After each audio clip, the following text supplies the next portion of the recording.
And we're back in the green room. What's up, everybody? Hello. I feel like I haven't seen you guys in a minute. Probably was only 2 weeks, right? What, I missed 2 weeks? Just one. I missed 1 week.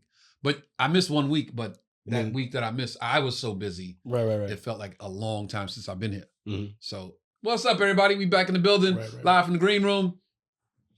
What's up? Shout out to our sponsor, Captain Kirk Jamaican Rum Punch in the building. Kirk, what up?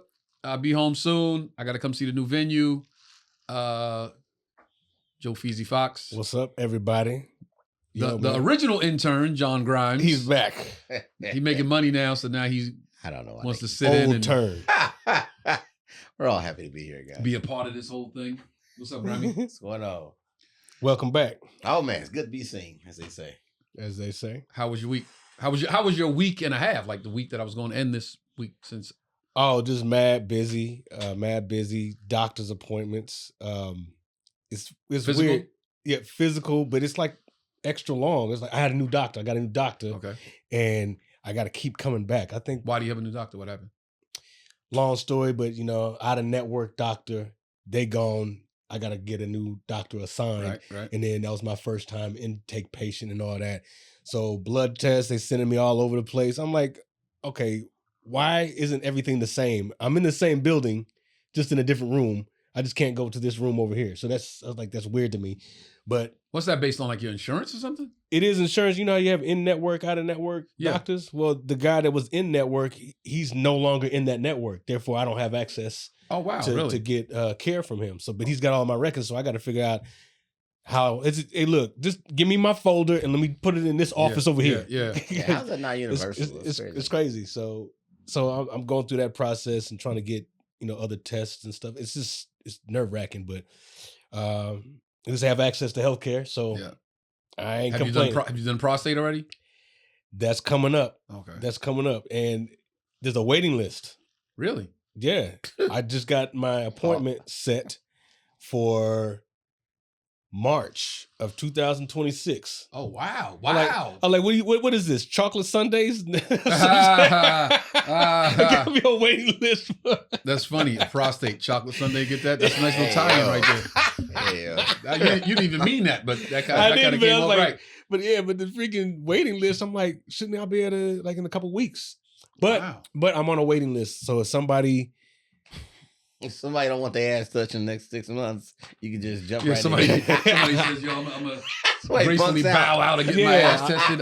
Fox, you can have that spot? Hey, man, I like, who do I got to talk to? I'm over here, like, is it a specific doctor? Give me another doctor. I'm certainly there's other doctors, other places where I can go that's willing to take me in another 2 weeks. What they say about, you get your results from your blood yet? You know what? My blood test was good. I gave a full panel, whatever that means. Check for everything. Slightly elevated cholesterol. That was me. Yeah, they said my cholesterol was a little high. So I went back. I used to eat a bowl of oatmeal every morning religiously. Like I don't care where I was, every morning. And I just stopped getting busy on the road, waking up late, going to do press, whatever, running, grabbing a fucking bacon, egg, and cheese or whatever, French fries for breakfast or cookies from last night. Mm-hmm. And she was like, yo, cholesterol slightly elevated. So I went back to eating my bowl of oatmeal every morning. And it's back down? It's back down, yeah. It's lower. I don't know if it's back to the original number, but it's lower. And it's a process. So I was like, I'll just continue doing it and keep bringing it down. Yeah. My workout in, eat my oatmeal. He said, stay away from the bullshit. Yeah, and that's so hard to do. But he said, you know what? I tell my patients go on a Mediterranean diet. So I got to look that up. Whatever that is. What is the ethnicity of this doctor? He is not one of them, but not one of us. Okay.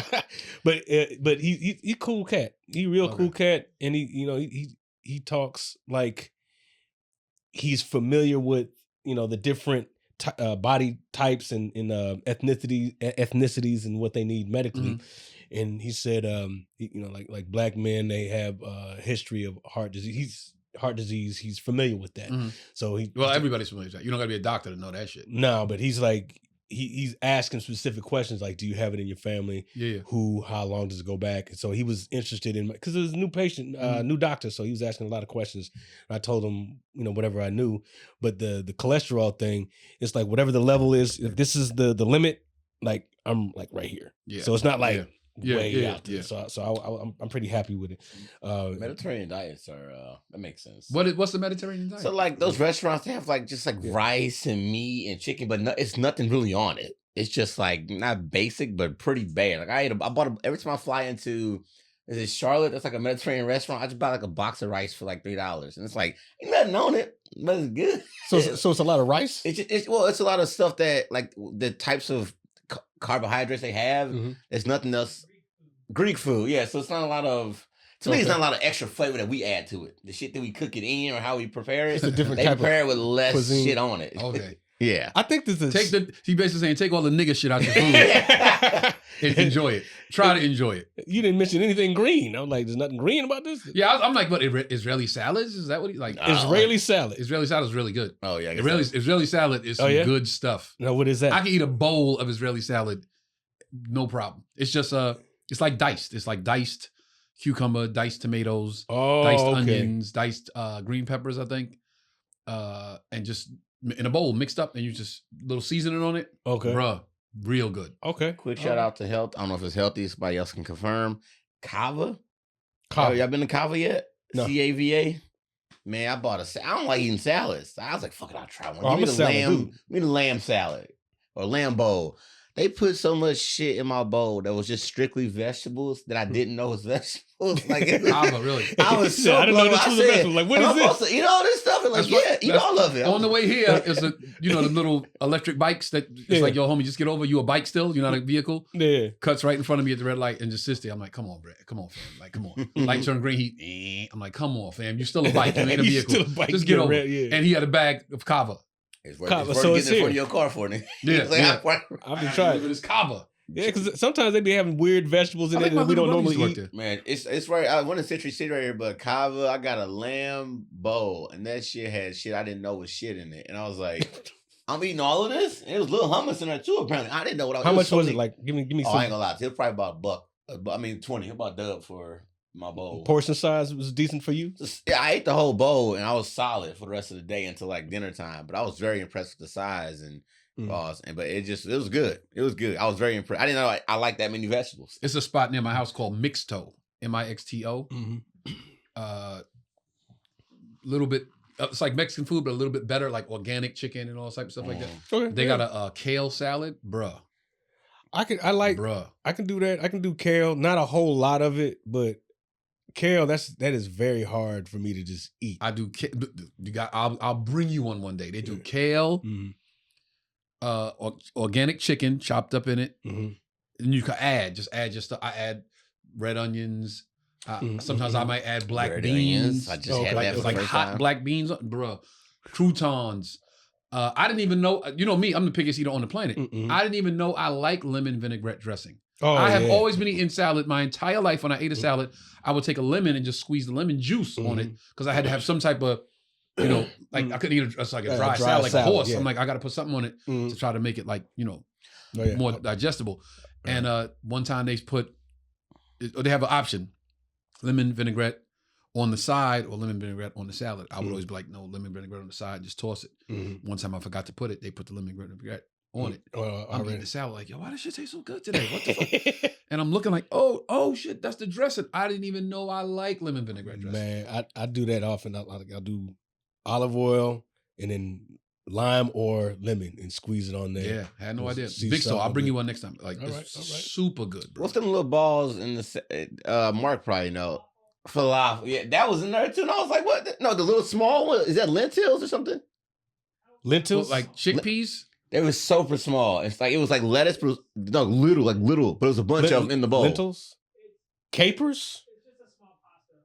Oh, because I was like, they was in the salad too, and I was like, oh, that's good. How the fuck would Mark know what was in your salad? He was some other Kava. He seemed like he know Kava. So I was like, I grew up over there. Okay. Oh, that's right. You did grow up over there. That's right. He grew up in Egypt. That's right. Egypt land. Hey, Mark, what was in my salad? Lentils. Mark, what else was in my salad? He got surveillance. Vegetables. All these damn cameras. He probably watching me eat this shit. That's why he got on that. That's what he brought with him. So I was going last week. Running around. I was moving. Right. I left last Sunday. I left Sunday on a red eye to DC. Beezy got married. Yeah, shout out to J. Beezy Brown. Mr. and Mrs. Jason Brown. Yes. It was a beautiful thing to witness. It was an honor to be asked to be a part of it. I actually had to pull them to the side at the end of the night before I left, like, just because I was like, I really want to just let them know, like, how happy I am to have been a part of this. Like, I didn't go to college with Beezy. A lot of the guys there was like his college fraternity guys. Morgan State? Morgan State, yeah. Shout out Morgan State. Yeah. Bunch of his fraternity brothers. A bunch of people he grew up with before he even went to school to meet the guys that I know. Oh, okay. Childhood and he was like still extended invitation to me. I was like, man, that must mean that something about me was like, you know, he holds me in a higher esteem. So I was like, the whole time we there at the ceremony and everything, I'm just like, man, that's pretty cool that all these cats went to college with him, and that's family, and that's his, you know, people, and me. I was like, I can't let the day go by without letting them know that meant something to me. And then I was like, just to see people, I'm a Cancer, man. I'm a sucker for love. I'm a romantic. I'm a fucking, you know, helpless romantic. And just watching the ceremony, I was like, I want to make sure I give them my little 2 cents. So before I left, I was like, hey man, listen, I really greatly appreciate being asked to be a part of this. I know I didn't go to school with you and I didn't grow up with you until later on in life. We grew up together, but that's because we older now, but we didn't grow up in our teens, you know? And I was like I really, you know, wish the best for the union and make sure y'all fight for this, man. Cause everybody just gives up nowadays. So just make sure, like I said, I want y'all to just remember, like whenever she brings a problem to you, she ain't bringing a problem to you. Like, so not a problem with you. So don't respond as if she's bringing a problem about you to you. You know what I'm saying? It's you and her versus the problem. Right. I said, when he brings a problem to you, an issue to you, it's you and him versus the issue. Oh, you're talking at the same time? Yeah, they're talking about at the same time. It's like, so just always remember that. I'm like, you know, who the fuck am I to be like giving relationship advice? But some things I'm aware of now, more acutely now than ever because of, you know, my past. So they were both like, yo, thank you so much. I appreciate it. I'm like, yeah, I just wanted to say that. I just wanted to have a moment with them away from everybody else and talk to them and, you know, make That's sure good, I let them know. Not a bad one. Sometimes. Yeah, no, it's real. It's real. Yeah. People argue. Now, what I've experienced a lot was you bring a problem to somebody and they bring a problem to you unrelated because they feel like the problem you're bringing to them is you bringing something about them. You know what I'm saying? Oh, of course. Hey, could you not do that when you do it? Well, first of all, you did this. Okay, so you responding as if I'm saying you're fucked up for doing this. Yeah. I'm saying this thing that you're doing could be a problem for me going forward. So I'm letting you know ahead of time, hey, let's try to like be aware of that. And if you respond, if you're cognizant of what I'm saying, then you would go, okay, you know what, you're right. I could not do that. I don't need to do that thing that I was doing. And you're right. Thank you for bringing it to my attention. I will work on it. Problem solved. But when you respond as if a person is attacking you, it normally turns into defense. Oh yeah. And that's what I'm like. I've seen that a lot. Yeah. Sometimes people don't know how to, especially a new union like that. Because not all the time people knew each other so long. I mean, you're just they got some years, but still, now the dynamic has changed. Yeah, right. So even if you had some years together, the next day, I texted them the next day and said, yo, today's the first day of the rest of y'all lives. Yeah. Because all of the shit that happened before that was like, yo, it's my girl, or I'm talking to shorty. Different. You know, now it's not, yo, I won't, like, when it was your girl, yo, she's tripping, man, let's go. And you just won't call her for the rest of the day. You can't do that now. You can't do it. Yo, man, shorty bugging. Let's get the fuck out of here. Nope, can't do that no more. Guess what? You know what happens after that? You got to go right back home and look at her. Y'all live in the same house now. Yeah, so that was Monday and Tuesday of my week, right? So I flew out Sunday night, got to DC. Dude at the hotel gave me major shit trying to check into the room. I paid for Sunday night. How crazy is this? I paid for Sunday night, Monday night, and Tuesday night. I paid for Sunday night so I could check in early Monday morning. So I already paid for the night. So why not let you I get there, homie's like, I get to the hotel about 9. Can't check in too early. All right, hold up. Here's my email. Look, I paid for the night. I paid for Sunday night. And Quan called, left a message with them saying, yo, he'll be getting in late. Can we please make sure we leave a note for whoever's at the front desk, early check-in. They put it in the email. Right. I'm showing him the email. Guests will arrive at 6 a.m., 7 a.m. Please allow early check-in. I told you before, niggas do a job one of two ways. Black people will forever do a job one of two ways. It's only two ways niggas do jobs. Any job a nigga got is one of two ways. They're either gonna overdo it or they're not gonna do that motherfucker at all. Yep, true. I'm like, yo, my man, look, email. I paid for the room. I paid for last night. I didn't even sleep here. Nothing I could do. Damn. My man, it's 9 o'clock. What time do you think I could get in a room? Well, you could check back at 1:30. I could check back at 1:30 and I paid for the room already? The room is literally, the clock is counting of the money I'm spending on the room, but I can't get in it. You come check back at 1:30. All right, now I got to act like a nigga. So I go sit in the lobby. I take my sneakers off. I put my feet up on the table. I put my head. Box. I take my speaker. You know me. I take my speaker out. Told him we'll take that turn speaker music box on. I'm laying there. Listen to Griselda. There's people eating breakfast. Sweetheart, can I order a mimosa? I order a mimosa. Yo, can I get the turkey, sausage, egg and cheese on the croissant? Yeah, she bring it. I'm eating. I put the plate there. I got my feet up. I'm listening to. You're right. I'm listening to I'm blasting Griselda. Hey yo, niggas, they know what the fuck, yo. People walking past looking. I'm like, I go even blacker. I put my hoodie on. I'm just sitting there. I start getting tired. I'm like, I ate now. I start doing this. My man comes, excuse me. I'm like, you can check in now. Hell yeah. So look, I get up, I go to the front desk, and he says, when you insert your credit card, and I'm like, all right, I always want to see what I'm paying for, right? Right. $587. What's the $587 for? For the room. I pull up the email again. I paid $1,500 for the 3 nights. Why am I paying $587 right now? Well, you didn't check in yesterday, so your reservation is canceled. Bruh, I was here at 9 o'clock trying to get in. All right, you know what? I paid the $587. Go to the room. I'm gonna let the pit bull deal with it. So people that don't know, my sister is the pit bull. I call my sister with a problem with American Airlines or Delta or some restaurant or a hotel. Yo, I get such better treatment after she hollers at people. I said, fuck it, here's the $587. I'm gonna let the pit bull deal with it. I go upstairs, I hit her. I'm like, yo, you know my flight landed at like 7:30, right? You know I just got in the room. What do you mean you just got in the room? I just got in the room. Because I called and told him that, yo, I'm telling you, dude wouldn't let me check in. He said I had to check in at 1 o'clock. Yo, what? Wait, what's the dude name? I don't know the dude name. What? All right. I'll call you later. I'm like, let me get some sleep. The pit bull's on the case. Quan will friggin'. Yeah, she gets on it. So anyway, that was Monday and Tuesday. BZ's wedding was Tuesday. Wednesday, I jump up early. Noon, I fly to Houston. Y'all know that's my city. Y'all know that's my, if you know Tone Rock, you know. Houston, I got a show. It's Cigar Smokers Week in Houston. Did you ever hear about this? No, never. The like 5th or 6th or 9th, I don't even know the number, but annual. And they're doing a comedy show Wednesday night. Dope. Myself.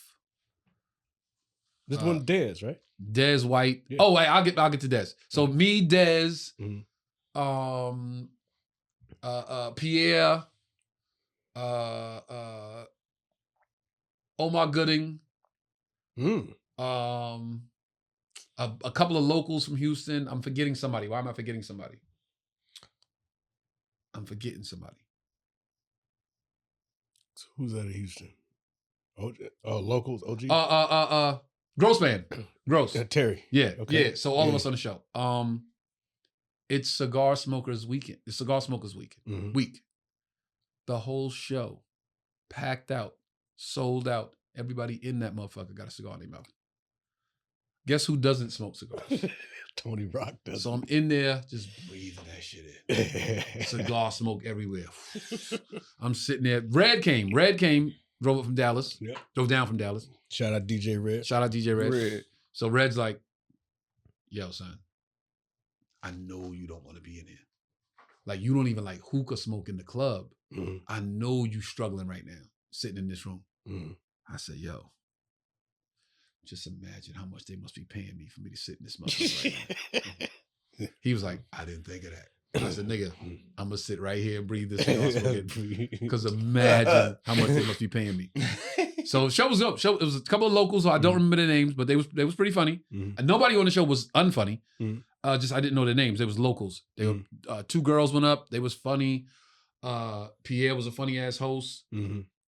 Pierre hosted. All right, dope. Omar Gooden was funny. Gross was funny. Mm-hmm. Now let me tell you how Dez got on the show. Mm-hmm. So Dez calls me. Mm-hmm. First of all, Dez White. If you don't know Dez White, comedian Dez White, that's my man. 1,000,000, trillion grand. Okay, that's my bro for real. So Dez hits me. Hey yo, man, these cats in Houston doing this comedy show, doing a Cigar Smokers Week. They want to put you on the show. Now what we talking?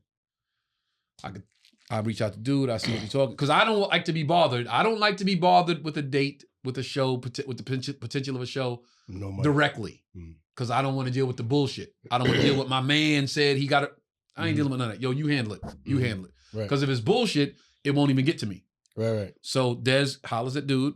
Dude's like, yo, here's the budget. I'm like, well, that'll get you about 10 minutes. Mm-hmm. So he comes back with a nice little number. Mm-hmm. Okay, we can do that. Mm-hmm. We can do that.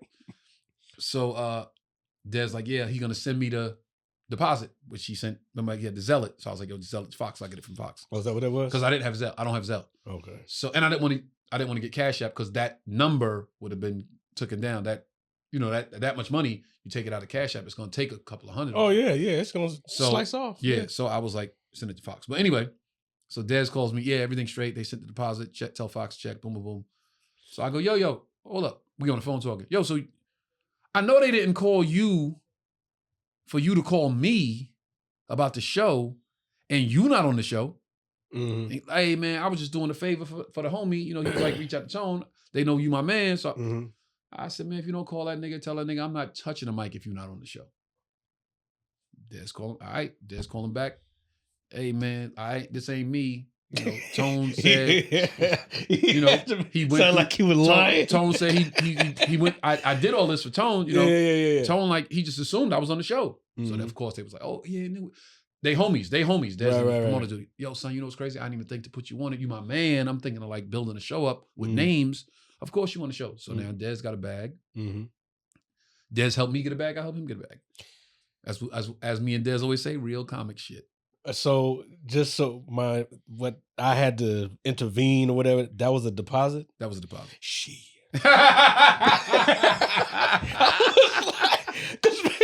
That was a deposit. Because, I was like, I thought that was a blessing. Nah, that was a deposit.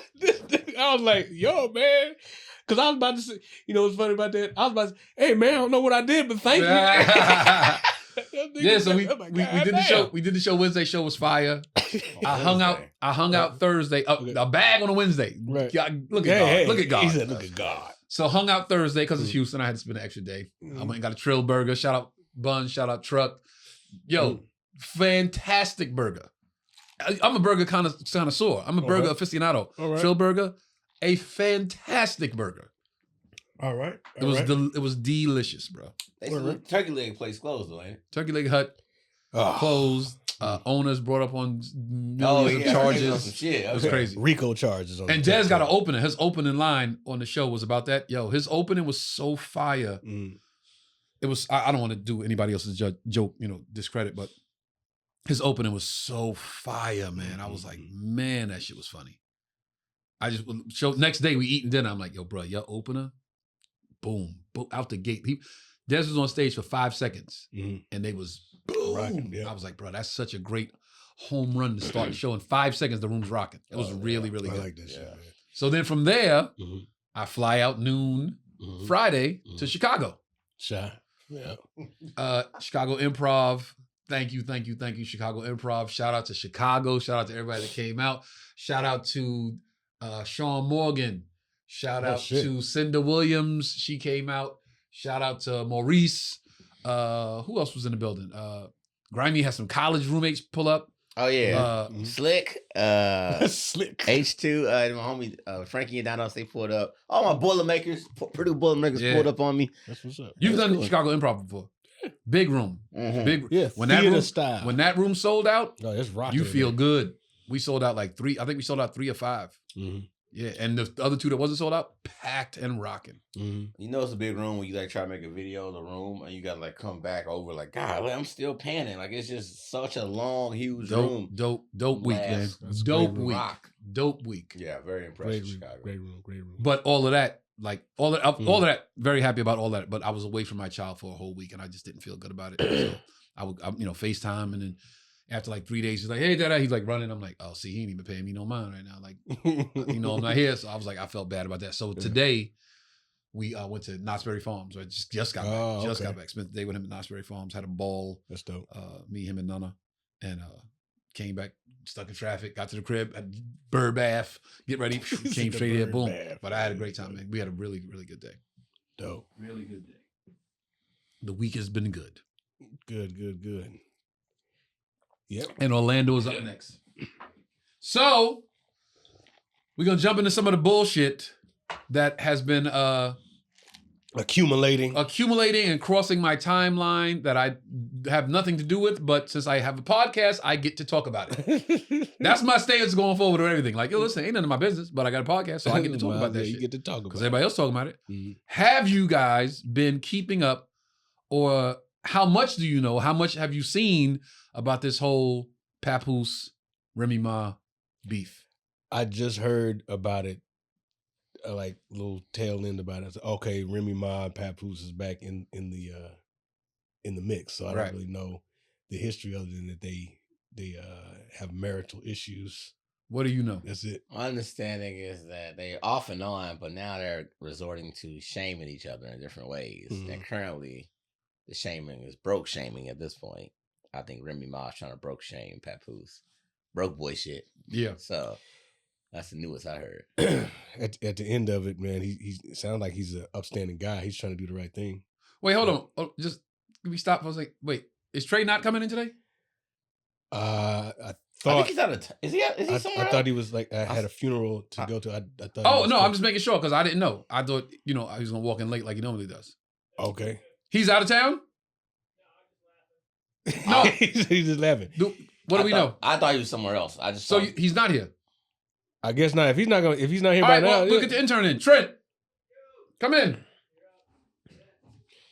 He didn't say nothing to nobody. No, I just what's crazy. I didn't hear that he wasn't coming, and you saw it on the group text today. You was like, "Gentlemen," and you posted something, and I was like, "Okay, I guess we all in the building today." But it's all good. It's all good. We got the intern in the building. What's up? How we doing?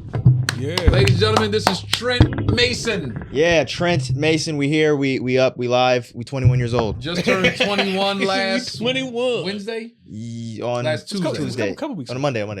May 12th. May 12th. Yeah, turned 21 years old. What are you? Actor, comic actor? Ooh, good question. Actor, comic. Actor / comic / rapper. And rapper. Yeah. Musician. It's confusing. Yeah, musician, actor, rapper. What's first? Acting. Comedy.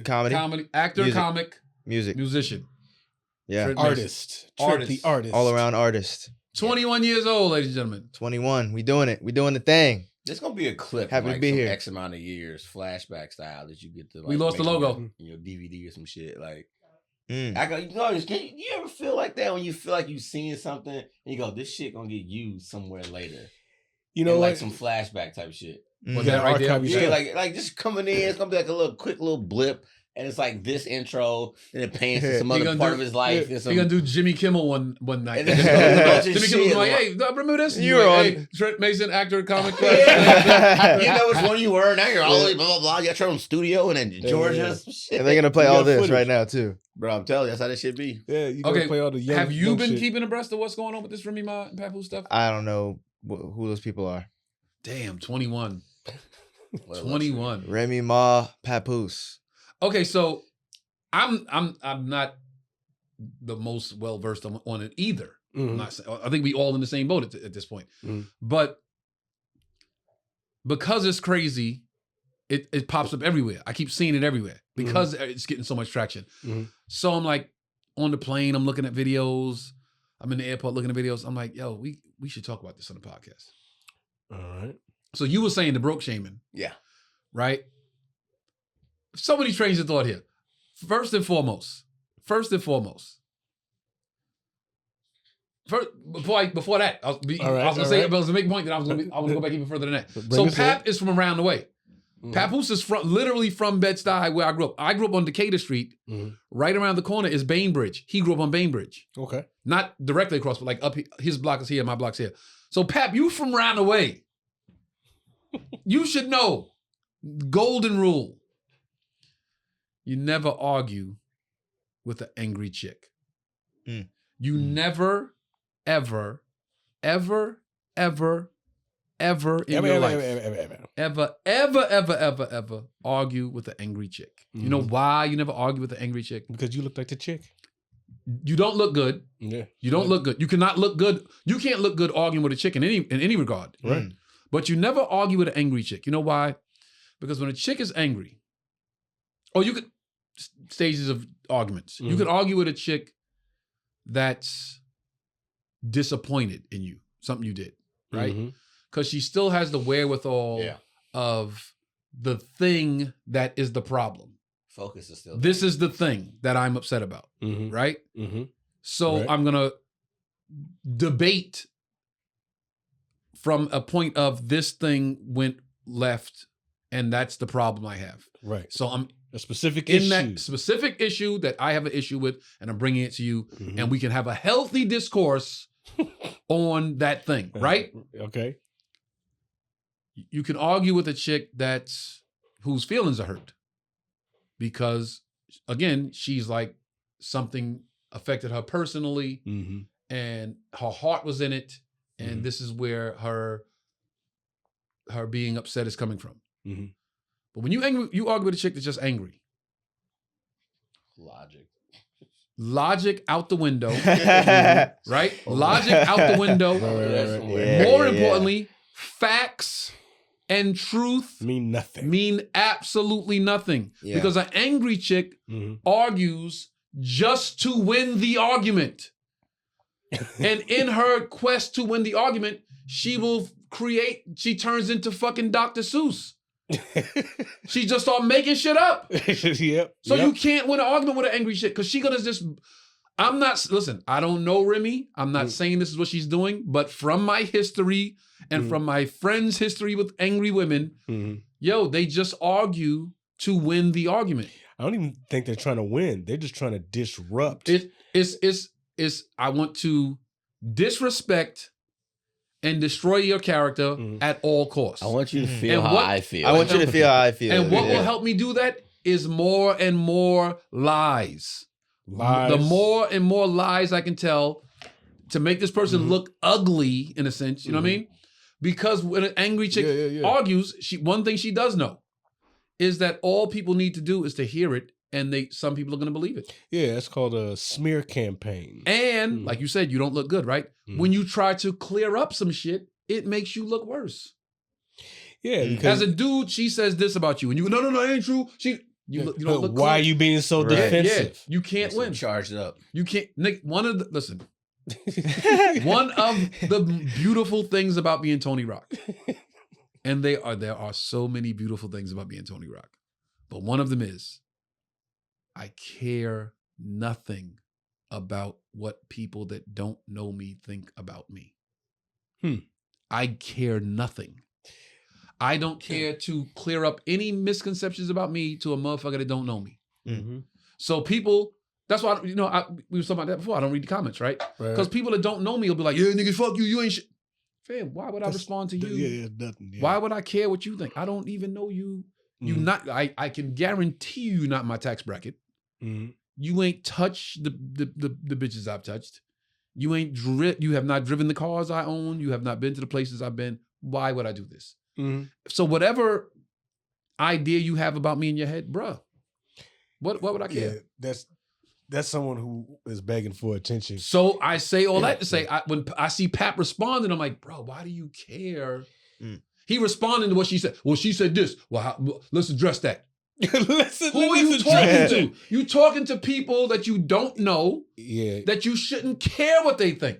He's trying to convince himself to some degree that I am right. You shouldn't care what anybody thinks. They are still married? They divorced. Oh.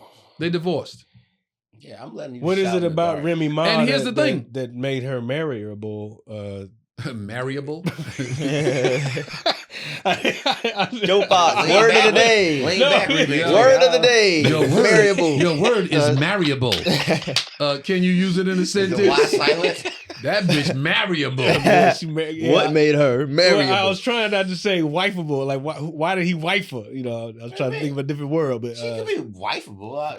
He was in love. What year was that? Like, they was in love. They was in love. There's a reason why he gave her his last name or whatever. You know, you don't know.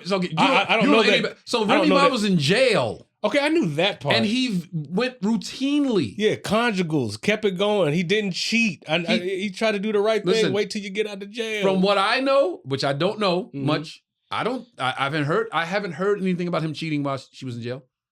I haven't heard anything about him cheating while she was out and they was together. I never saw that been out on there. social media. That right? Been out there. That would have been out there. Yeah, that would have been out there. Wait, what's the situation with Remy Ma and Papoose? Like, what happened? They are divorced because she was cheating. Okay. And Pap knocked the dude out that she was cheating with. And he says it in the video. He's like, yo, I didn't knock him out because he slept with my wife. I just gotta take that. You know what I'm saying? I knocked him out because he shook my hand like a man when we met and slept with my wife. Oh, he knew so ran up on him, knocked him out, sleeping. NyQuil. Now here's the crazy thing. Like, it's so many crazy things. Now from him, like, again, Pat, you don't know these people that are in the comments. Why do you care to clear anything up with them? He should be silent. Absolutely. He should absolutely be. There shouldn't be one video of him like responding. It should be him. It should be videos of him out at parties with his new girlfriend. Yep. And just like, yo, you heard about what she said in the video? Nah, I was too busy with my new girl. Like, me and Shorty was at dinner. Yo, you hear what she said? Yeah. Nah, bro, we was.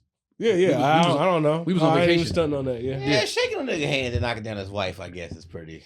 Yeah, but I think that's worth the knockout. You got to get knocked out for that. You got to be consciously aware that I'm not gonna shake his hand on purpose because it's like, hey man, hey, nice. Yeah, exactly. They didn't even hey, how you doing, brother? Oh, they trying to fuck. It's like he didn't go forward with his blessing or nothing. Like, yo, I'm with her now. Not even that. That's no. It wasn't like they was not together and then he slept with her. So there was no, hey man, can I get your blessing? They were still married. That right there is that's just cause. You got to knock a nigga out for that. Yeah.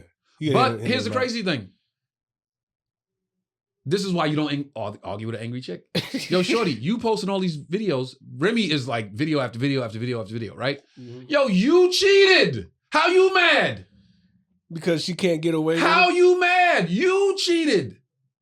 She probably cheated on him while he was in prison. That's what he said. That's what he said. In prison too. That's what he said. But how are you the cheater and you're mad at the person that you cheated on? That's a challenge with beefing with women in general. They will find any way to turn the shit back. That's why you don't argue with an angry chick. Why'd you make me cheat? Why'd you make me cheat? This don't. Why did you make me cheat? It'll turn into something. That's what. So I got needy. That's what the videos are basically saying. The videos are basically now like, yeah, well, you didn't do this for me. You didn't do. Yo, shorty, you cheated. You was in jail.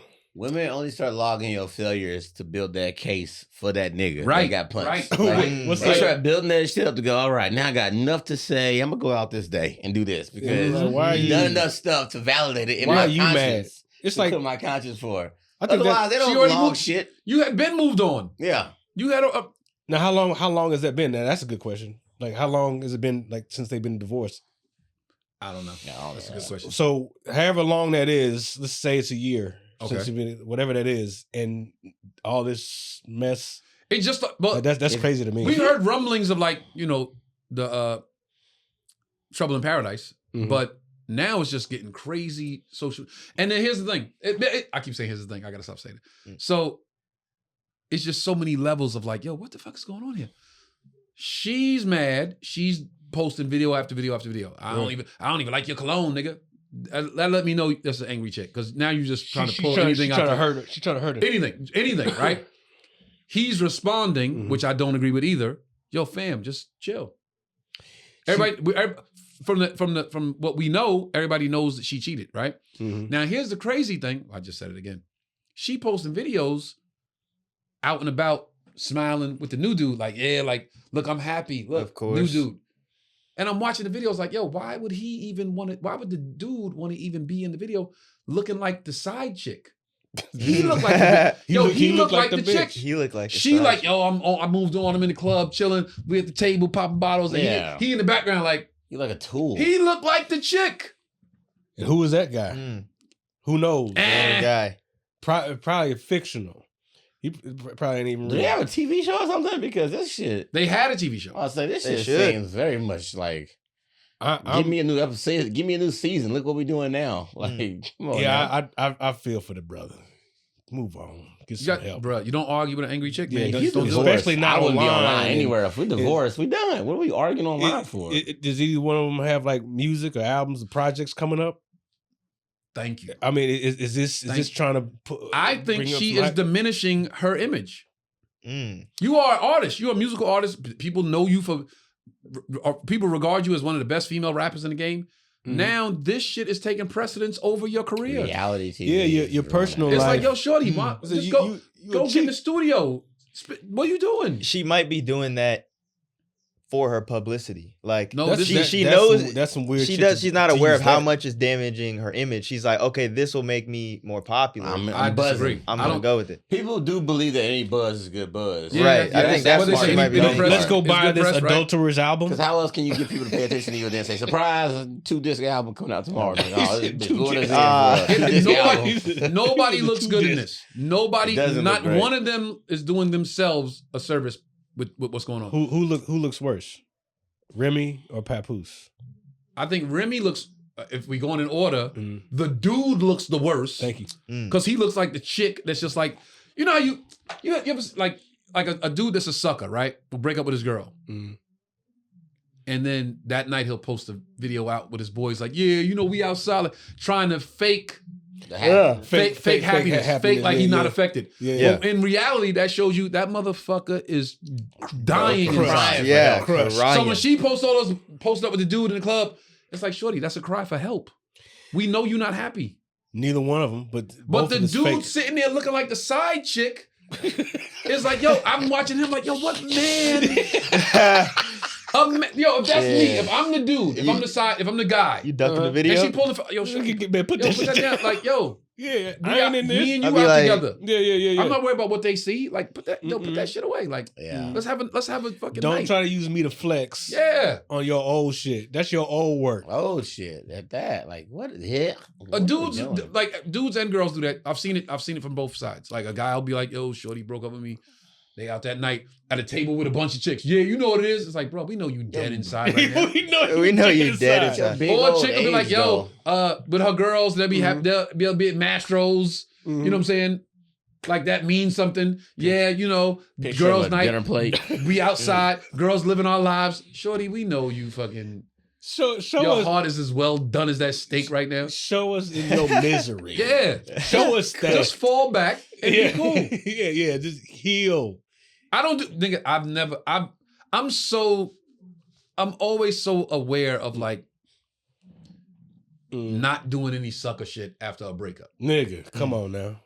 I've broken up with a lot of women. And there might be one or two that even broke up with me. And after that, it's like this. All right, chill mode. Yeah. Chill mode. What do you gain by flexing and fronting on somebody after a breakup? It's for your ego. It's empty. Yeah, it's ego feeling. Empty calories. It's trying to look a certain way for people that you shouldn't give a fuck what they think in any regard anyway. Even if it's for that one person you're trying to get the attention of, you still look worse trying to get their attention because they know you better than anybody else. They watch you do that shit like, wow, you could just text me this. It's like when a chick, like it's like I keep saying chick, but it's like when somebody cheats on their significant other, right? And then that person goes and cheats back. It's like, yo, revenge. You didn't make me look bad. No. That didn't make me look bad. True. You made you look bad. Yeah. If they did something, like let's say the boyfriend cheated and the girlfriend go fuck somebody else because she mad. Yo, that didn't make me look bad. That made you look bad. What I did was wrong. I fucked up. Okay, yeah.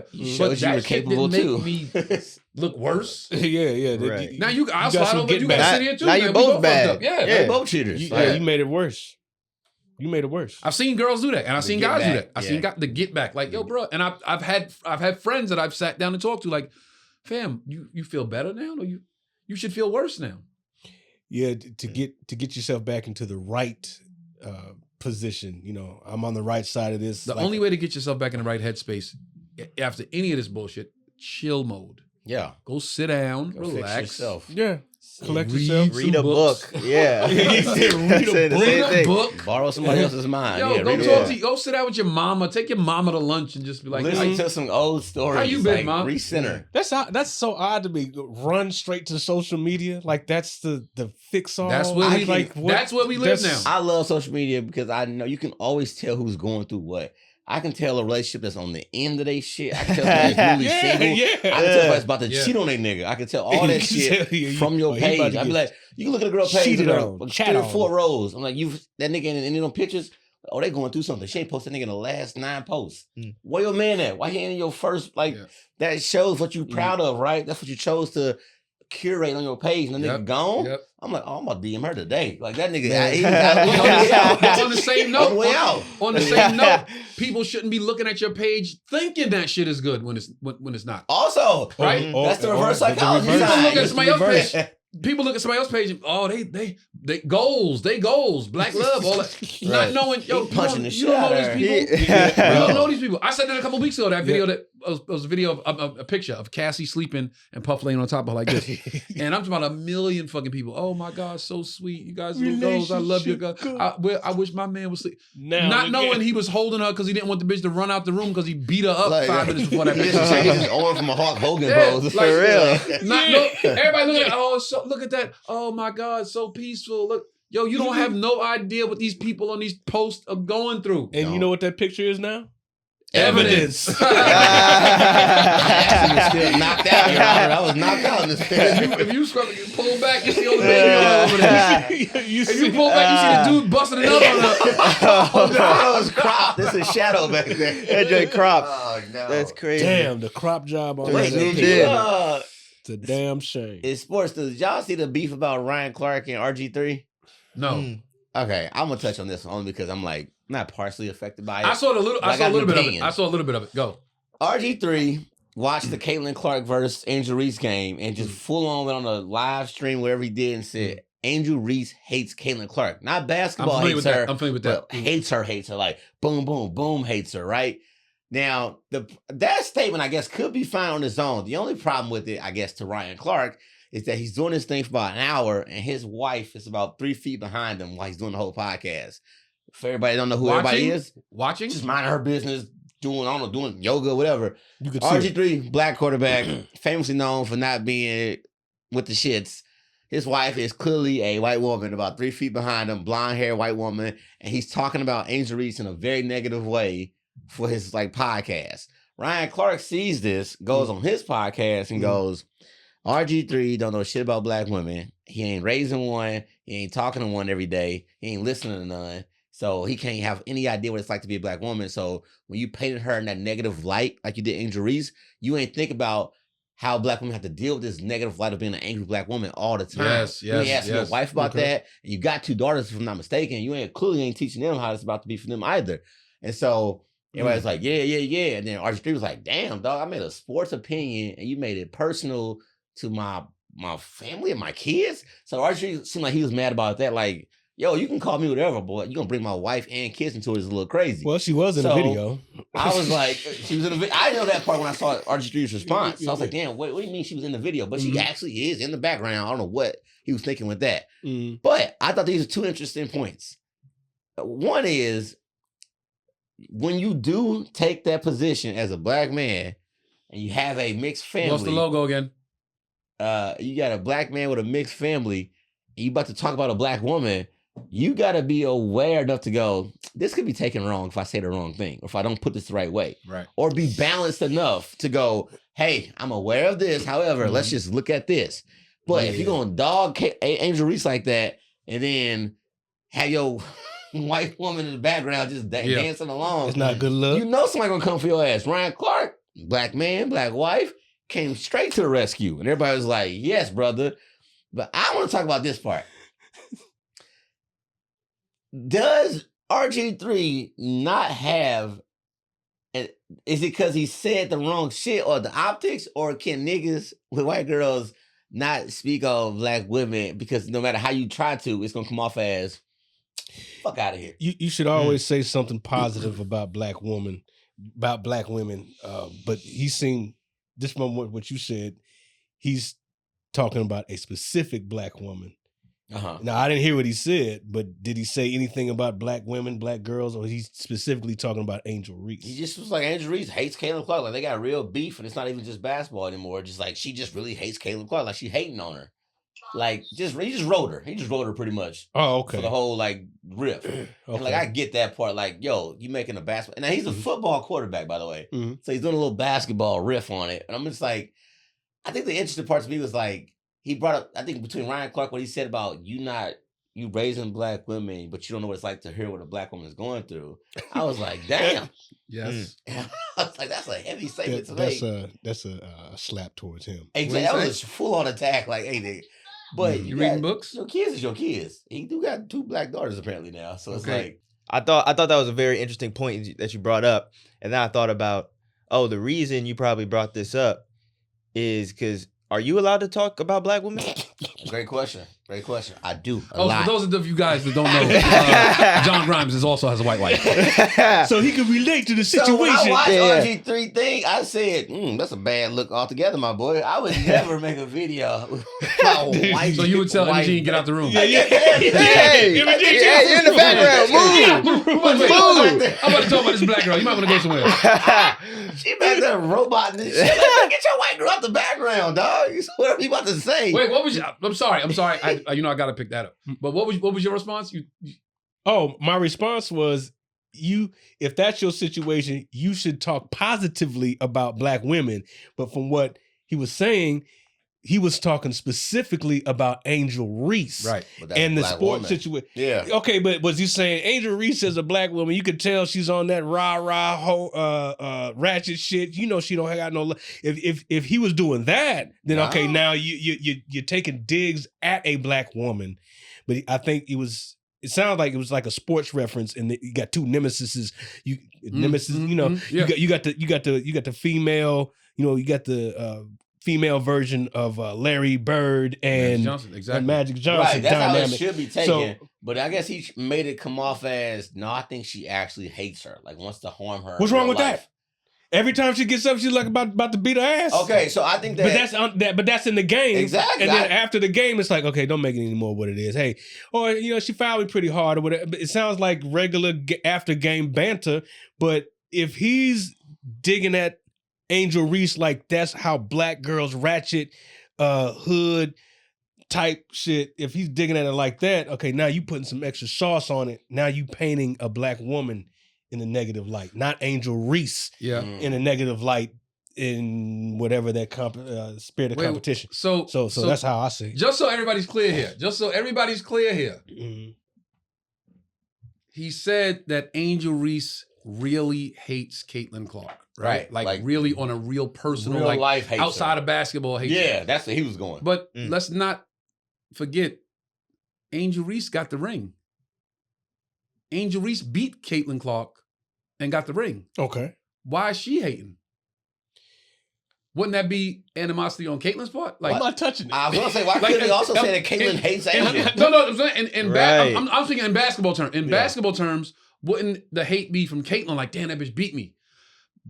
Larry Bird said when Magic beat him in the championship, NCAA tournament, championship, right? Mm-hmm. Motherfucker said he couldn't sleep for weeks, couldn't sleep for months. When Magic won the championship in the NBA against Boston, Larry said the shit damn near drove him crazy. Mm-hmm. When he finally played Magic again in the finals and won his ring, he sat in the locker room. They celebrated. When it got quiet and all the fans were going and the family and everything, when it was just the teammates, the first thing Larry Bird said was, finally got him. That shit ate at him forever. Yeah. So let's not lose sight of the fact that Caitlin got a little bit of that shit in her too towards Angel. Right? Yeah. Now, as far as what RG3 said, you never, ever, ever, ever gonna look good speaking negatively about a black woman. Ever. Unless you make a point that is so strongly supported. Yeah. Mm-hmm. That even black people go, I see that. Yeah. I could get behind that. I understand that. That makes sense. To just jump out the window, yeah, she hates her. What's that based on, fam? Yeah. Rooted in what? That's speculatory. What that's based on? It was based on because I think she fouled one of her teammates. Caitlin fouled her back. But no, Angel hit the girl. She hit her. She gave like an elbow to get out the way. Got the rebound, and then Caitlin turns to the ref like, "Yo," like looks at the ref like, "That's a foul," and the ref didn't call it, so she ran over and fouled Angel Reese. Got a flagrant, Yo, that's basketball. Yeah. Even when she was walking away, she didn't want no smoke because she walked away when Angel Reese jumped up. She walked away and was like, "It's just a foul. It's just a foul." She tried to play like the.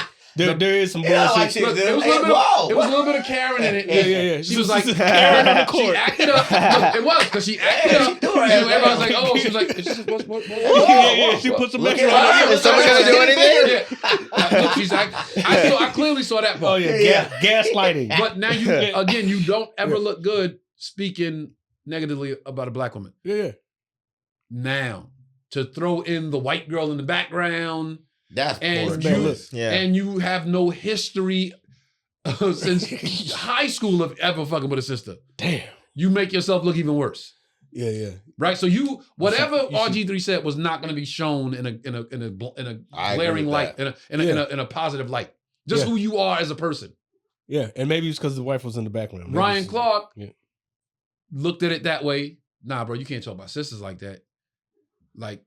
Very, very many black people feel like if you marry outside of your race, you shouldn't speak about anything going on inside your race because you didn't choose to. And I'm talking about from Dr. Umar to maybe D.L. Hughley feels a certain way about it, and Ryan Clark feels a certain way. People feel like, yo, if you don't have that support system in your home, you shouldn't speak about it. Killer Mike said, "I love black people so much. I love black women so much. I love black people so much. I married one." So he's like, "Yo, you can't argue with me." And you can pull the clip up. I think it's on the Breakfast Club. You can pull it up. You can't argue with me on some shit pertaining to us if you go home every day to somebody that's not one of us. Who you gonna vent about what's going on in our world? Who you gonna vent to? That person that doesn't understand it, that can't understand it wholeheartedly. And I'm like, that makes sense. Well, this is my opinion. If that's real love, you love who you love, right? But if you marry outside of your race, specifically black, marry white, male or female, whatever combination, I think it's your responsibility to give them marching orders because we know what the dynamic is. Just on sight, you are a spectacle. You're going against the grain. So you should be able to live your life accordingly, however you live it or whatever. But as a black man or black woman with a white spouse, they need to understand that they have a responsibility. You should give them marching orders. Or you can't. Or this is how you think that. And Grimey, you can speak to this. Sure. Do you think he's not married, by the way? Do you think that? Okay, so Grimey, we'll speak just you. In your situation, did you guys ever have a conversation of this is what's going on in our culture and you need to be aware of this? Or did you ever feel like she is really aware of what's going on in our culture? That's why I love her. I thought that she was pretty aware, and I was saying with a caveat, right? Pretty aware for a white girl. Like she knew about a lot of stuff that I was already reading about, or like the George Floyd or anything. Or even when I was in St. Louis and it was the Ferguson stuff. Like she knew all about that stuff when I flew back home to St. Louis, right when that happened at Ferguson, and like no wait, I'm sorry. Yeah, I didn't mean news wise. Oh, like the dynamics of race. I mean like just how like they say that your woman is supposed to be your piece. Yeah. As a black man, your woman is supposed to be your piece, right? Because once you walk out the house every morning, you're walking into staunch racism, looks, doors locked, purses grabbed, right? You're gonna make less money. You're gonna be passed over for opportunities, even though you're more talented. Even though accusation can ruin you. Even though you have more time and credibility and experience or whatever this thing is, you'll be passed over by somebody that doesn't have half the knowledge of what you do. Right. All of that shit. Right. the stress of the cops pulling up behind you, which is real. Yeah. People don't realize that shit is real. Yeah. When you at the light and the cop car pull up behind you, you can have your license, registration, insurance, all that shit ready in the car. But as a black person, black man in particular, you're going to be like, oh, shit. Yeah. All of that's real. So all of that you got to deal with outside the world. When you come home, she has to be your peace. Right. Because a black woman, because she has to understand what you're going out into the world facing. Do you think that your girl understands when you walk out the house all of the shit that you potentially walking into? So that's a loaded question. My easy answer is I don't think they will ever understand it fully. Okay. Right? I think that you have to grow up living it and realize that shit can't happen to us. No, it can happen to you. Once you feel like that, then you'll know that this shit can happen any day you walk out the house. So, like, I don't think she'll ever understand that part, but I do think she truly believes that is what I experienced. Like, she's seen me get pulled over. She's we got pulled over together, me and my son one time, and she freaked out when she found out. Like, where are you guys at? I'm gonna drive there. I'm like, that'd be great. One time me and her got put over together, and she was so blown away that the man told me, hey, go ahead and turn that car off and put your keys on the windshield. She was like, why is he telling you to do all that? I'm like, this is normal. What are you talking about? Yeah. And she's just like, he can't make you do that. I said, well, let's say something then. Yo, white ass tell his ass that we on. No, don't say shit. I'm like, he gonna take it out on you still? That's the opening scene to get out. Yeah. That's the opening scene to get out right there. Carry it out right now if you want to carry it out. But if not, let me do this thing where I gotta put my hands on the head. I did all that shit right in her face. She was just like, I can't believe you're having to do all this. I was like, this is regular to me. This is like 3, 4, 5 years into dating. She finally saw me get put over. And then so when I tell her that me and my son got put over together, and she's just like, this is too much. Like you, I don't think you get nigga stress. You gotta only experience it. You can't secondhand experience. You can think about it, go, that must be a lot. But nigga stress is so real that day when I got put over with my son, I'm telling my son, like play by play like a sports announcer, hey Brady, that police car is about to pull us over. All I want you to do is stay quiet in your back seat. I'm gonna roll all the windows down right now because he's gonna get behind us right now. And dad's gonna take care of everything. Don't smile, don't talk to the cops. Just be quiet, let dad talk. And I'm telling him this as an 8-year-old boy. And he's trying to figure out like 8. Yeah, what's up? Why are you acting all weird about it? It's just police. Like he thinks police are still, I want to be a cop when I grow up type thing. But I'm like, nigga, we ain't Manhattan Beach, dog. Do everything I just tell you and like, let's just get through with this. Maybe because he's in there, maybe because like they go, oh, okay, this car isn't stolen. Okay, guys, have a good day. But it goes so much worse for me than that. I always spend like 10 minutes pulled over. No tickets ever. Just pulled over. Oh, that's this nigga car. All right, well, go ahead, get out. Like every time. Looking for a reason. She will never know that that's my like jittery driving experience every day. Like, oh God, where am I at? Hey, can you meet me for lunch? Like, where are you at? What do you mean meet you for lunch? Beverly Hills. God damn, this Charger? Like, I think that every day I drive. Dog. Like, but that sounds like just the nigga stress of, you said nigga stress, which is a great phrase, by the way. That sounds like just the nigga stress of dating a white girl. Like what you just said, meet me for lunch. Fuck, where you at? Like that's just dating a white girl, right? Yeah, what black girl? Like, she would be like, yo, I'm over here, like, all right, bet, I'm gonna come have lunch with you. Yeah. But that's like, you put that on yourself. You said Beverly Hills. Oh man! But no, I think she just thinks that's normal. Like, well, I'm at work. Come meet me for lunch. This is the closest place for both of us. I'm like, that's the closest place, but I shouldn't be there at any time of day like that. You know what I'm saying? Like, I just map out certain days. Police are more likely to drive on these days. Police are more likely. I'm dead serious. I'm active. But Tuesdays and Thursdays, trust me, that's ticket day. So I try not to drive on Tuesdays and Thursdays in my car. I try to drive her car on those days because I know they be out on those days. Like, little stuff like that, she be listening to me say all that and be like, wow. I'm like, yeah, but wow is real. Like, you see, I don't get into, like, nonsense because I map everything out I do. I just got to know what I'm doing. And we live in a certain part of the city that's like, you better know what you're doing. Yeah. You better know what you're driving. You better, like, that's little things that I'm just like, yo, these are things I deal with every day.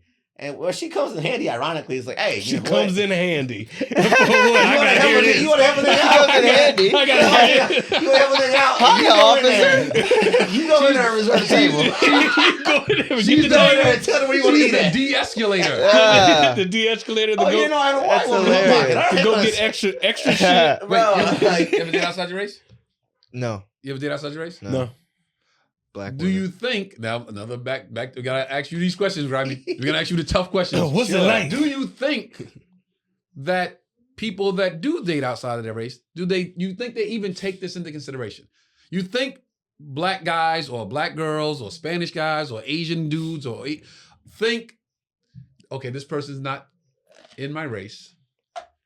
We should have a discussion about the shit going on in my world so I can try to bring them up to date on what's. You think people just have that discussion or they just date because it's like, I thought she was cute, he thought she was fine, let's go. I think they date off of like, oh, I like that, hey, I like that. I don't think that on a date, first 5-6 dates, you saying, hey, tell me what it's like being an Asian American. Do you think they should? I think they totally should. Because if you're taking them any more seriously than you want to, you should consider one of the first 2 things that you don't even think about. Hey, when I meet your family, they like niggas, right? Yeah. Or hey, if I meet your family, your mama like white girls, right? Like I remember my mom, I didn't tell my mom about Emma until she was pregnant.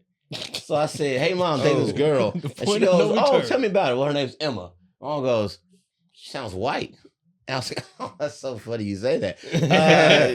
She is. And we're going to come visit you next month. Like, I did not even, like, think about the idea of, like, and here's the thing about my mom and my dad. Like, they're not racist, but they also were born in 1938 and 48. Yeah. So to them, white people were, like, the people that didn't let them sit at fountains and shit. Oh, yeah. Like, real. When you 12 in 1950, 12 in 1960, you're at the height of Jim Crow. Y'all got I got my own bathroom still. Like they grew up in Oklahoma and Tennessee. Them definitely getting segregated bathrooms. Yeah. So I can't ever tell my parents how they should feel about how they were raised and what their experiences were. So I didn't even think about that as a dynamic. It's like, dang, I didn't even think about what you could have experienced and made you say, I don't care how far we progress. I watched them niggas kill Malcolm, Martin, let Jesse live. I don't know, whatever you think is what you like. So I never even thought to have a conversation with my parents about that. Mm-hmm. I knew my dad was not a fan of white people in general, but I think a nigga from Tennessee, I don't know what you expect him to think. He gonna always be like, I had 70 years of this shit. Like I know what they know about it. My dad's deceased now, but he's 50 years older than me. That's a very good point, man. It's like, you should have the talk. I don't want to say it's going good now. I'm not going to say it's going good now. Right. But if you're an older black person, you have seen way more bad from the other side than you've seen this. This ain't good. Right. But you've seen way more bad. You see. So you just like, I don't know, man. I'm still not. It's still reminiscent of times. Yeah. I mean, racism has changed with the times.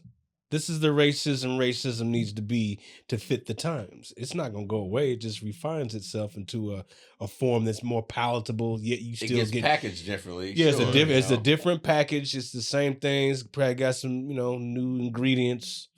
It's not like white only fountains and stuff like that, but it could be redlining. It could be bank loan rate changes. It could be things like that that's subtle, but it'll still fuck you up. And you're like, damn. And then 30 years later, you find out about it and go, hey, that's some fucked up shit. I was paying $1,000 more a month than him because of like. Oh, did you see the black couple that I was on social media the other day? Appraisal? They got their house appraised. Yeah. And they appraised it like $250,000 less. Mm-hmm. And they sued and was awarded like $100,000 because they swapped it out with a white family and had the same appraiser come back and he gave them like $150K higher value. That's the world that we live in. We have to be crafty enough to be able to circumvent a system that's designed to keep us. When I do renovations on my house, I'm having my white friends come over. I'm taking all my pictures of Charles down. All my pictures of Charles coming down. Put white Jesus up. Even Jesus is too black. Like this. Jesus is too black. If you look at a picture of Jesus, think I'm like, this might be a black house. I'm putting up that picture of Trump with his fake earshot. I'm putting that picture up. Even white Jesus is too black. White Jesus is too black for real. Religion is too black. Religion is white enough. No sane white man would have a Jesus photo in his house. Oh, that shit is I'm gonna have Mike Young at my crib, like hilarious. Put some beers in the fridge. I don't know, man. Mike, you kind of with us. Mike too cool, man. You really have to like educate them on like the little subtleties of like this. I tell all the time, like, watch this. You don't even realize it because you white. You don't even pay attention to shit. When we go to this restaurant, they're gonna put us by the dishes. Or by the room where the service come out of. By the back of the house type shit. You won't be in that front window, I guarantee you that. But if you come in by yourself and say table for two, you might get that front window. So I'm going to go ahead and park the car and you go tell them it's table for two. I guarantee if I go in and say table for two, they're going to walk me to a different part of the room. You're going to be like, oh, I guess my partner's already here. I'm gonna walk back to the front of that window. Like, God damn it. This is fine dining. Like, they don't want niggas in the window. It's always shit like that. She'd be like, why are we walking so far? There was so many seats. I'm like, why you think we walking so far? Here's what you I'm here, nigga. Like, she'd be like, wow, really? So she started to get annoyed by that shit, and I'd be like, oh, fuck. Oh, no, I want that table right there. And they'd be like, okay. How many times has Imogene's mind been blown by shit like that? When I pointed it out to her, she's always like, I never knew. What the like? She says what the fuck so much, and now she starts to get like almost black mad about it. She'd be like, black mad, or white mad. Like, that's not fair. You can't do that to them. Like, activist mad. Like, I'm gonna go grab a sign. Like, and it's funny. She has like shirts that like end racism, like shit that she had when I met her. I was like, you just got a random stop hate racism shirt, and I was like, well, good for you, I guess. But like, she always been like, damn. Damn. You know what you need to do? You need to go get the Hidden Colors DVDs and say, watch these, and then let's go out and get something to eat. Hidden Colors? Hidden Colors. What's that? Oh my God. Hidden that Colors. Explains the white girl. Is that a book? HiddenColorsFilms.com. There's it's like a documentary. Documentaries that have a lot of black history that goes from times past up to date, and it's very, very detailed. I'm gonna do me on the other hand, Grimey. I'm gonna do my own research. I'm gonna date a white girl. I'm gonna see if she's aware of like just her surroundings, so to speak, when it's like when she's with me. Like, to be fair, are you aware of the fact that we get be, I might get pulled over? Are you aware of this subtleties? Yeah, subtleties. Yeah. To be fair though, I get how.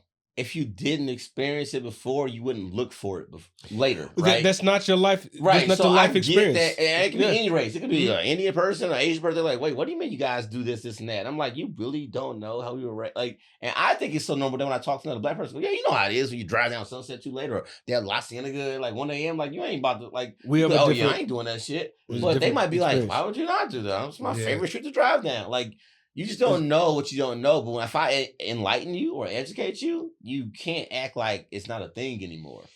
Well, that's a lot of people. You can't unsee it. You can't unsee it. That's why some people are like, well, the black plight is a black plight until you find out about it and go, oh, I guess some of that's kind of fucked up.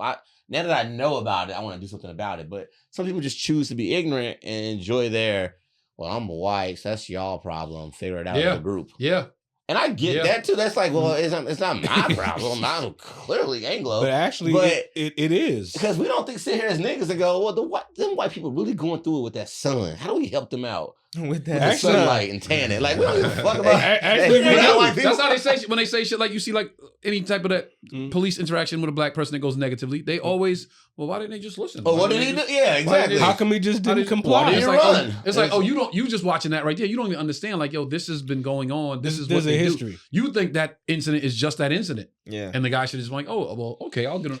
You don't know that motherfucker been pulled over 10 times. Had his shit thrown out his car on the ground and got a ticket. And I've been sitting in St. Louis fall/winter on the curb with 5 of my friends, shoes off in the grass. No reason. Just, hey, y'all take our shoes off, feet in the grass while we didn't have a car. I don't even know what they had to make us do that for. They just took all our shoes off, I guess so we couldn't run, and just sit there and try to run all of our names. And I'm just like, as an adult, I look back on that as like a 13, 14 boy, and I go, you know how fucking civil rights were violated right there? And it's just like, and they were practicing. You can't lawyer up, you can't do nothing, but just remember that as, growing up in the hood, what are you going to do?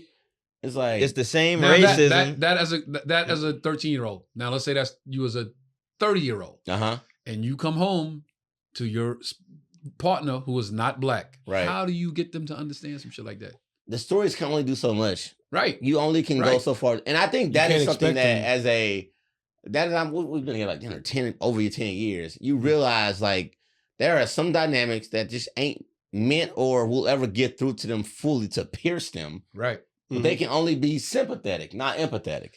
I keep saying a big ask. I keep saying the only way it's gonna stop, they have to stop it.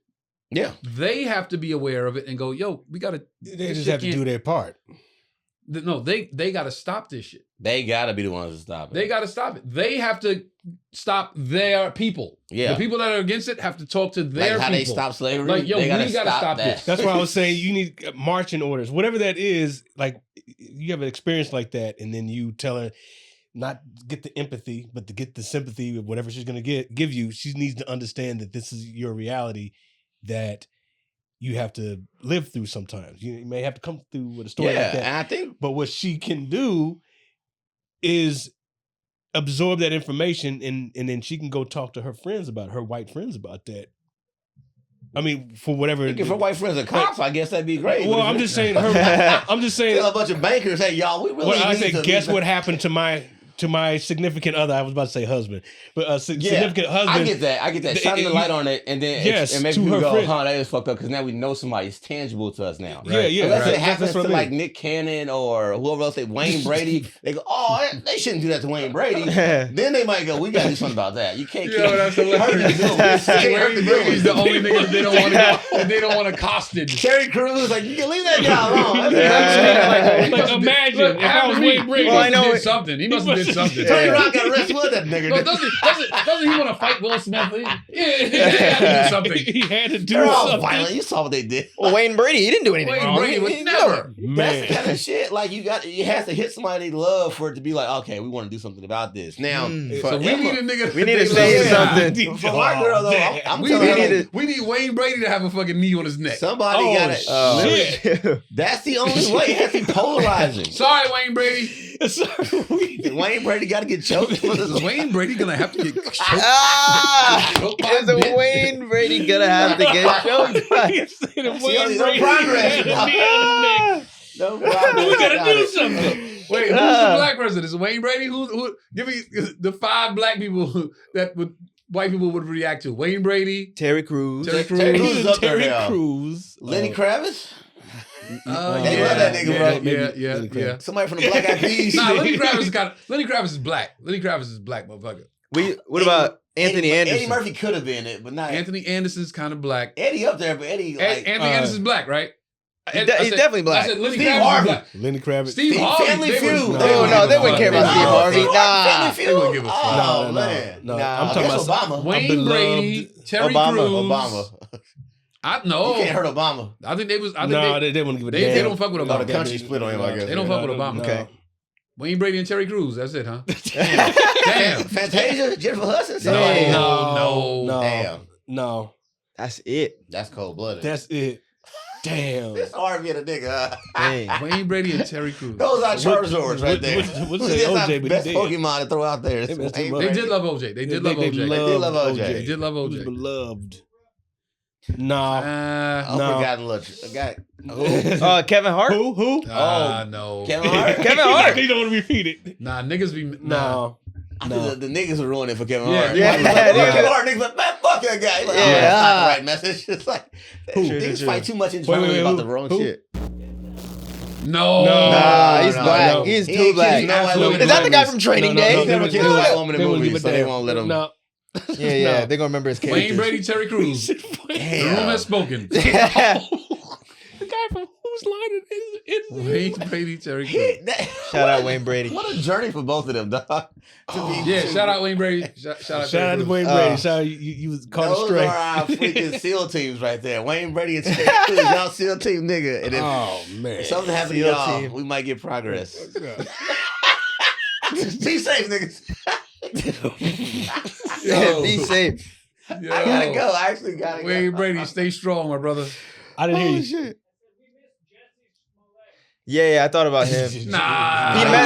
He tried to do it. He tried to get. He tried to do it by himself. White people don't fuck with him, and niggas don't fuck with him either. Nah. Right, that's the way you messed up at. White people don't fuck with you. Then niggas go, you know what? Why y'all at it? Wait, you just pull your phone out. What are you looking for? Happy niggas? What are you pulling out? I was about to Google. I was trying to Google who's black hot people? right now, but I was like, well, go ahead and Google who do white people like the most, and it has results. We Like, just named white it. people's favorite black people. White people That is still alive. Damn. There's got to be one singer though. They got to love one singer. Is it Fantasia? Who No, they love? don't. Her name is Fantasia, bro. That's the blackest shit in the world. She won American Idol though. Shabuzi? Whitney Houston was there. The one they Whitney loved. Houston They was loved that. Whitney. Oh, Michael Whitney. too. I They guess loved Whitney. they loved Michael. I saw white people crying when Whitney Houston. Yeah, they was loved dead. Whitney. They were. No, I mean, crying. like not they. We all loved her. Yeah. That was equal. Yeah, but I saw white people crying. I'm talking about crying, like copious tears Nah, yo, it's Terry at Crews. Fry's and Wayne Brady. Electronics. You got the two. Terry Crews, Damn, Wayne yeah. Brady. That's crazy. I thought there'd be plenty more. Damn, not even Nelly. Damn. Huh? Nelly. Come on, man. Nelly had Tim Juice. We had a moment. What about you, Mark? Do you like Nelly? Oh. Yeah, I was going to say that. Used to be Cosby. When he was America's Dad, yeah. Kanye, too. Kanye was up there, too. That's how big... I said this the other day. That's how big... We really gloss over how big Bill Cosby was. Yo. Yeah. Bill Cosby was so big. Nah. Too black. Bill Cosby was so big. Right. As a black man in America. Nickname. He was nicknamed America's Dad. You know how fucking incredible that is? That's how big he was. Yeah. That's a feat. Yeah, they say that when white people watch your TV show, that they're letting that black person into their house. Yep. He was so loved that they nicknamed him America's Dad. I want my dad to be like that. Yeah, he was he was like the model for fatherhood. Yeah. That's how big Bill Cosby was. Did he ever have a police episode? Because when Theo had the marijuana, is that the one? What, an episode of what? Like Cosby had like a Negro police episode, like being a nigga and getting pulled over. Yeah, him. Cosby's up show. I don't know that. So I know Fresh Prince did, but I was like, did any other like people really tackle that shit? Fresh Prince. Well, Alfonso. I know Will Smith had the whole like judge. Oh, yeah, he got shot. Cop thing, but I was like, Cosby was 20 no. I'm saying Alfonso might be one of the guys. Alfonso. What's his name? Ribeiro. Yeah, white people love Alfonso. Yeah, Carlton, yeah. Did America's Funniest Videos? Yes. Yeah. He might. And he does Dancing with the Stars. Yeah. So he doubled up with white people. He doubled up. He doubled up. Yeah. If something happened to him, they'd be upset. Shout out Alfonso. And they be doing this at his funeral. We gotta have one woman. That's gotta be one woman. Crazy. Nice. Black woman. One woman that the white people go, we just love her. A black woman that they just love. That they just no, because black women have that stigma. Yeah, I know. That if they get mad, it's gonna go left. Jennifer Hudson might be the only person that can get up to a mini Oprah level. Because right now her little show she has and that little walk through the tunnel thing is catching on enough that people are gonna be like, "Ooh, I like J Hud. I want to check out J Hud's show." But other than that, it's. Do you think there's a passing of the torch of this black celebrity was big in his day. Now we're having the black celebrities that they're going to be big, look back on in 30 years and say they're the new that person. Yeah, they're the new that person. Oprah when she's gone, like who's going to be the new Oprah? They tried several times. Ananda Lewis, everybody tried to have a TV show after Oprah left, and it was like, who you want? Jay Hood, I think he's the only person that I think in 15 years might be like. You remember when she just had it was just a show? But like Oprah wasn't the version of someone else. Like who was Oprah? She was a created created entity, but she was a hustler. I think this is gonna be a bunch of new firsts, It might be some podcast niggas in or some streamer niggas or Twitch niggas and they end up being dumb popular. Kai Cenat. It's like a really interesting dynamic of like what creates a great talk show. Yeah. So, Oprah was from she was from news, right? Yeah, she was like a news anchor. News anchor, yeah. News anchor, like Southern Alabama news anchor. somewhere. Then went to like DC, I think DMV area, which is super black. So they was like, oh, that's okay, girl. Like, you do your thing, girl. Got her little segment on the show. And then it was like Chicago. Okay, super black. Oh, that's the girl. Okay, girl, you doing it. And it was like, let's see if it's going. Got to be able to interview, got to be funny, got to be charismatic. People got to, there's so many. It's a perfect storm to be a talk show. So many, daytime talk show. Non-threatening for a black woman is very difficult. Yeah. Well, the reason why that worked is because she had the nanny, the mammy look to go into the white people's house. I mean, she was a heavy set. She looked like Aunt Jemima. Whoa. Oh, not Aunt Jemima. Mammy. Yeah, like. Aunt Jemima's pretty. Yeah, I said that shit is true. No, I guess that's a good one, Fox. I was gonna say because who was watching TV at that time period? White women at home that weren't working, and she looked like they nanny that would have. And that's a.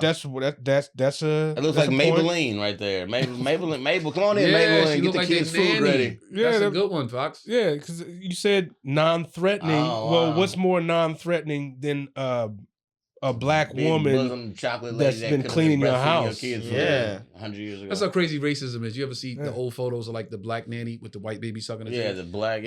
Like you hate the shit out of us, but this lady's literally giving life nourishing to your child. Yeah. White people don't like raising kids. That's their least favorite activity. They don't want to raise. They love being parents, but they don't want to raise the kid. That's like, hilarious. can I just get him at like 9? Yeah, like take him to the park. Like 0 through 9, they hate that shit. I mean, that's an interesting the richer dynamic, you get, but the more you're gonna pay somebody else to do it. I guarantee you. Ask any rich white person. Like, I'm not fucking raising them at that age. I'm not raising them at that age. They don't like their kids that age. I was looking at schools for Charleston, and all of the private schools was mad white people. Like, and I'm like, they really just gonna bring their kids in? Like, yo, you take care of them. I worked. I was like, yo, I still got to do some work. I still got to do my work. Like, I'm not just gonna put him in private school and be like, okay, guys, if he's failing, it's up to you. No, I'm like, I still got to do my work when he comes home. I still got to be his parent and help him with whatever. You know, I got to be teacher as well. I don't want to just put my kid in public school and it's like, okay, it's your job. But I was a banker. They were like, we want him here so he can do this. And we just know they do this. And I'm like, they didn't even sound like they wanted. Like they was putting an employee in here. Yeah, you know all my rich clients. All my rich clients came into the bank with their family and their nanny. I'm like, the kids be like 1, 2, 3. They be 8, 9, 10. The nannies was all ages up to like driving age. They was not trying to deal with fucking kids, dog. I'm like, I mean, are you that rich that you busy, or are you that rich that you like this would be boring to do? Like, either way it goes, they just was not on it. You saw that? Was it that dynamic? Like she's here to help with the kids. Like she's raising the kids away from me. Like she would be like, "I'm gonna go shop, blah blah blah," and she picks them up from school and drops them off and gives them dinner. Like she do all of that. Like it's for the she lives with us. I'm like, she live with y'all. Yeah, we flew in from Brazil. I'm like, God. So what do y'all do with them? Well, with vacations. Wow. Vacation. And she goes on vacation too. And she travels on vacation with bro. I'm telling you, I don't know what level of life you got to get to where they like, I fuck them kids. They say that shit early on. They got enough money to do it. They will say fucking kids early as hell, dog. Yo, that's crazy. She go on vacation. They just sitting in the sun like, hey, go play with the kids. Yo, no memories. The memory was the trip. Go ahead. To the Bahamas. It's like you gonna see a bunch of little random white kids speaking Spanish in the next 10 or 15 years, bro. Like fluent Spanish. Like, yo, like I see them. Who's the comic that had the joke about the Jamaican nanny raising a white kid? A little white kid like, we don't want no fucking. I sound like Ralphie May or some shit. I don't know. Broccoli. We don't want no broccoli. No, it wasn't Ralphie May. It was somebody. I don't know. Give me a second. Patrice? We don't want no blood clot. No, I remember that joke. We don't want no blood clot biscuit. Wait. Was it A.G. White? It was A.G. White. It was A.G. White. A.G. White. A.G., I got you, boy. I know it was you. It was A.G. White. Okay, it was A.G. We don't want no fucking blood clot. Funny, dog. Little 5-year-old white kid flipping the plate over. That's hilarious. That is I think it was A.G. if I'm not mistaken. A.G.? Okay. Might have been stolen by a few other comics, but I'm saying it was A.G. That's great. That's the exact same thing as it was years ago when the black maid had the white kid. Exactly. That's the same exact thing, repackaged. Yeah, now it's just like a lot of even during slavery, they would let the babies play with the little slave babies. Like racism zero. Outside running around the yard, and then it was time to go in.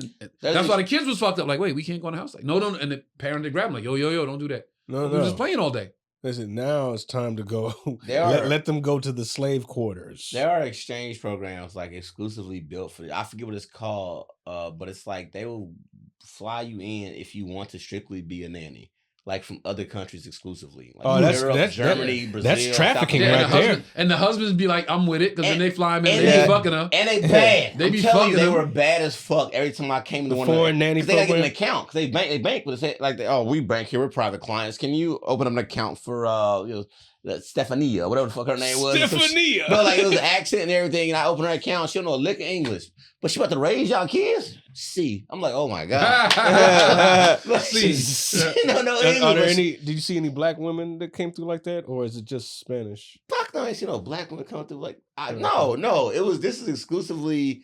They would either hire like South Europe, East or West European, Eastern European women, or like South American chicks that would come over and just do that shit. Russian chicks. Like, you know what? It was exclusive. I go to Whole Foods and I see that dynamic. It was insane. No. I mean, because what you said, I was like, you said they coming to the bank, but I just didn't notice. I see it at Whole Foods too. Yeah. Well, I'm just saying, you see a nanny with the stroller, and then a white woman or a family, or a man. I've seen a man, but I mostly see it's a woman, and they have their nanny, and then you have the kid. And I'm like, huh. Yeah, I remember Arnold Schwarzenegger, right? He got a whole son Oh yeah, nanny. Pounding the nanny out. They fought that fine ass nanny in. Like I'm telling you, bro. Now they both hitting. That shit's a flex. Don't raise their kids. I mean, but it begs the question, like when you see some of the, remember when Madonna went over to Africa and adopted the kids? Yeah. Where are those kids? Are they? One of them's like doing the runway with her. Angelina Jolie did it too, right? Yeah. Madonna's dark. Oh, what's the name did it? Madonna has a black kid that like does the runway dances with her. She does her concerts now. I don't know if it's a boy or a girl, but he comes out in like Vogues. I couldn't see if she was like a girl or a boy. I can't remember who she adopted. What's the chick? Charlize Theron did it. Yeah. We ain't got a boy. One of them South African. One of them South African. She got like a little boy, like a 4 or 5 year old boy, maybe younger than that. And then was like dressed. And one day was like he wants to be a girl and just started dressing him like a girl. Like he was like 3, 4 years old. Yeah, I remember. Well, I hope they're normal. They grew up normal and they're okay now, and they're not still working at the place. Well, if you get adopted by a celebrity, they're home. Like I hope they didn't adopt some help to raise. I just hope it's not that. I just want to say I hope it's not. It could go left, man. It could go left. You seen it? You see, it was a gay couple that adopted 2 kids. You saw that one? Yeah, that's happening. Saw that one? Yeah, that's happening. No, I mean that happens all the time. 2 white dudes. Yeah, married, adopted 2 babies. Yeah. What color were they? Yeah, what color? I think it was white babies. Okay, well that's all right. I'm not even actually sure. It's happening more and more now. They get the approval. They was fucking the kids. Oh, and then they was having their friends like a sex party come over to the crib, and they was all running through the kids. They're having their own freak off. This like I saw this like a month or 2 ago. They in jail. They all in jail now. Yeah, okay, I think I did see something. Yeah. That's just crazy. I mean, you're trying to help adopt kids that have a normal life, and you. Yeah. Well, sick. At least they were white.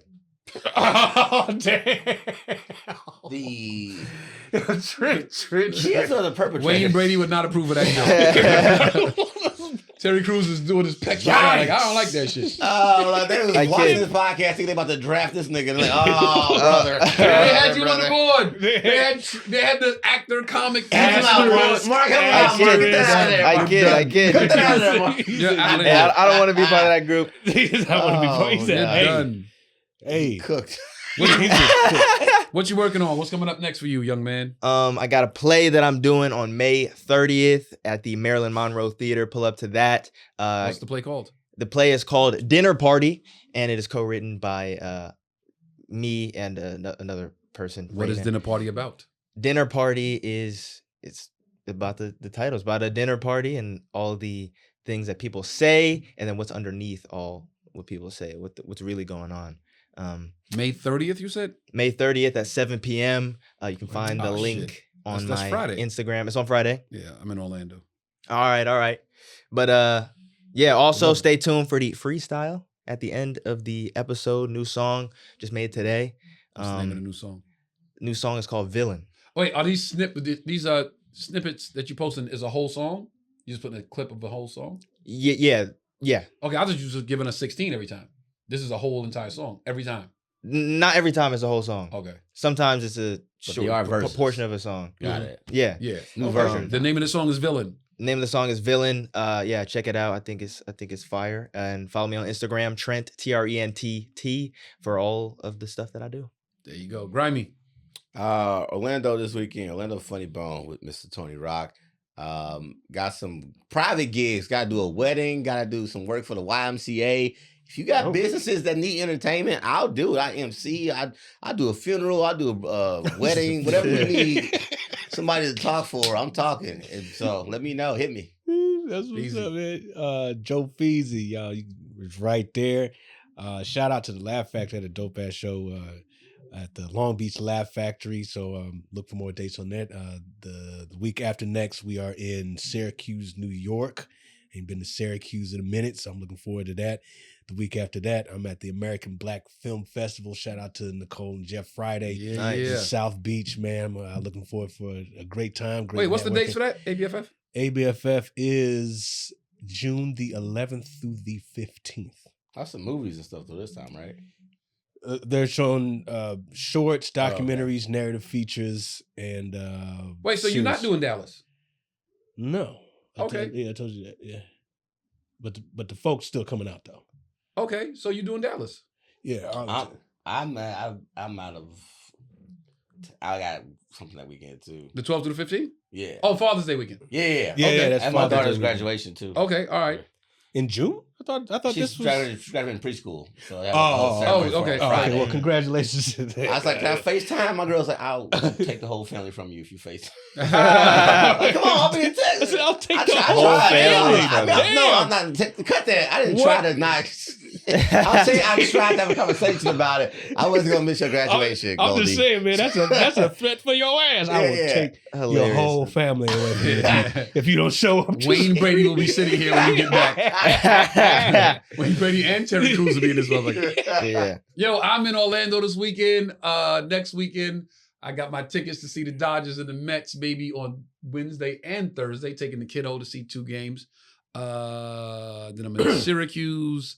Then I'm going to go home for a few days because I'm that close to Syracuse. I got to go to Brooklyn and get me a beef patty and some slices of pizza and some Jamaican food and all that good stuff. Then I am taping a new show. If you were in Los Angeles, I'm taping a new show June 11th at the Laugh Factory. We're taping a new comedy show. It's called Live at the Laugh Factory. I am the host. We tape June 11th. I hope to see you in the building if you're in town. And the next day I leave for Dallas for Father's Day weekend. At the Improv, and Charleston will be in tow because I will not do anything on Father's Day weekend without my baby. So that's what's coming up immediately. And then stay tuned for more dates coming. The tour is we just getting started, man. It's the Born to Rock tour. It's the hardest shit going today. I promise you. Come check us out, man. Charleston. Wait, go. Oh, I was going to say thank you to the subscribers. Thank you, subscribers. Thank you, subscribers. Thank you for viewing and liking and sharing. Yes. Thank you. 5363s. Make sure you smash that like button. Share this. And I think, hold on, wait a minute. This is from Skinny Key. Okay. The Thunder's coming up. The Thunder and the Pacers. Nice. So Skinny Key said, what's up? He's very excited about that. So. Charleston Rock, Dad, I love you very much. We see y'all next week. Peace. Peace.